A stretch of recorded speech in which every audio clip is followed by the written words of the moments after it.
On a reçu cette photo de la NASA qui confirme que l'incendie dans cette zone a bien été provoqué, semble-t-il, par des drones iraniens. Un drone a frappé la cible, en Jordanie, au Koweït et à Bahreïn.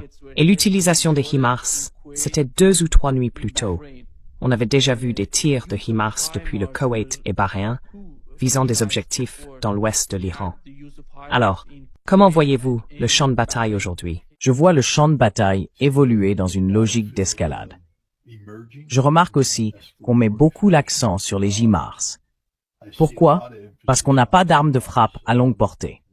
Du coup, les cibles qui sont à portée des HIMARS seront frappées par les HIMARS pour qu'on puisse garder les munitions livrées par voie aérienne pour d'autres, disons d'autres objectifs.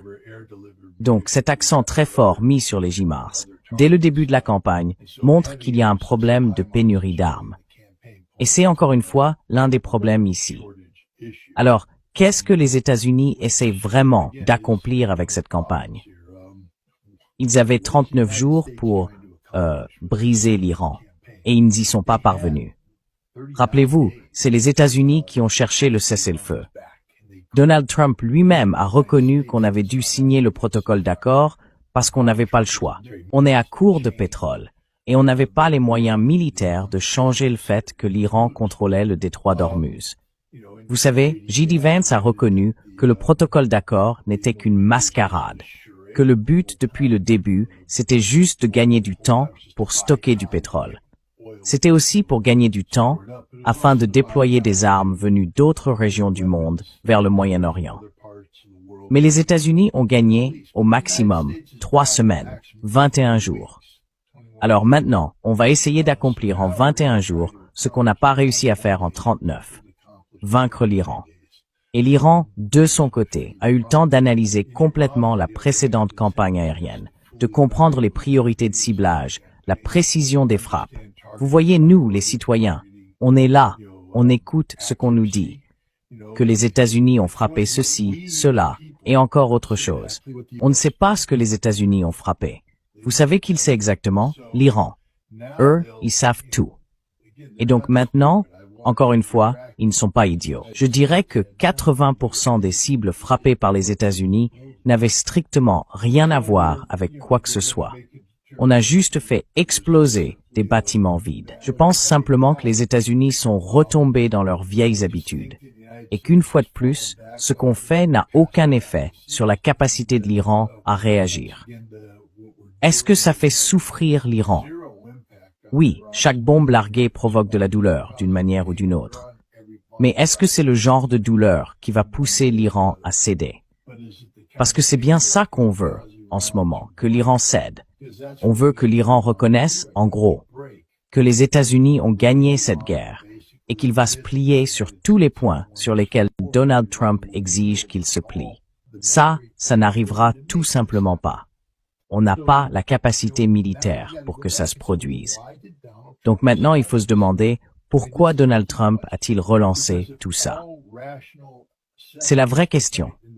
Parce que si toutes les analyses rationnelles mènent à des résultats irrationnels, c'est-à-dire qu'on n'obtiendra pas ce qu'il veut en relançant une campagne militaire qui a déjà échoué la première fois, même avec de meilleures armes, de meilleurs équipements, une meilleure préparation.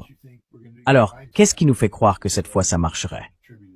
Einstein a dit, ou du moins on lui attribue cette phrase célèbre, « La folie, c'est de faire la même chose encore et encore, en espérant un résultat différent. » Eh bien, clairement, si on s'attend à briser l'Iran cette fois, alors que rien n'a changé, c'est de la folie. Et je ne pense pas qu'on soit dirigé par des gens fous. Je pense qu'on est dirigé par des gens désespérés. Et on en voit à nouveau les signes. Avec Donald Trump, il a dû signer le protocole d'accord. Il a dit, j'ai dû le signer. Du désespoir, tout simplement. Il n'avait pas le choix. Il a signé un document qu'il n'aimait pas, mais il fallait le faire pour relancer la production de pétrole. Donc oui, on sait qu'il y a du désespoir aujourd'hui. Alors, d'où vient ce désespoir? Il a besoin que le détroit d'Ormuz reste ouvert. C'est ça qu'il veut. Le détroit d'Ormuz ouvert, mais à ses conditions. Il ne peut pas donner l'impression de céder ce détroit à l'Iran. Parce que maintenant, on crée un précédent qui montre que, vous savez, d'autres détroits stratégiques dans le monde peuvent eux aussi être pris par des acteurs régionaux. Et ça remet en cause la conception américaine du contrôle des mers. C'est pour ça qu'on insiste autant sur la liberté de navigation. Mais l'Iran affirme désormais que le détroit lui appartient. Donald Trump doit changer, pas la réalité, parce que ça, on ne peut pas. À moins que l'Iran soit vaincu et qu'il rende le détroit à quelqu'un d'autre qu'à lui-même, ça n'arrivera pas. L'Iran aura toujours la capacité de prendre le contrôle du détroit. Qu'est-ce que Donald Trump a publié, par exemple? Il a dit « Je prends le contrôle du détroit. Je prends le contrôle, je suis le gardien du détroit d'Ormuz. » Je veux dire, les gardiens de la galaxie, je sais pas, c'est qui alors? Rocket Raccoon? Star-Lord?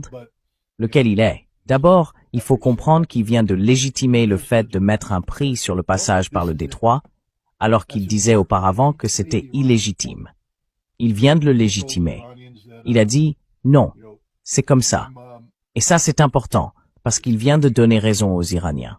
Mais le contrôle irano-omanais du détroit repose toujours sur le fait que c'est l'Iran qui décide de ce qui passe, quand ça passe et comment ça passe. Ça pourrait être un moyen de sauver la face, parce qu'il n'y a rien d'autre qui tienne debout, parce que Trump ne va pas gagner. Et s'il cherche à avoir le contrôle total du détroit, il ne l'aura pas.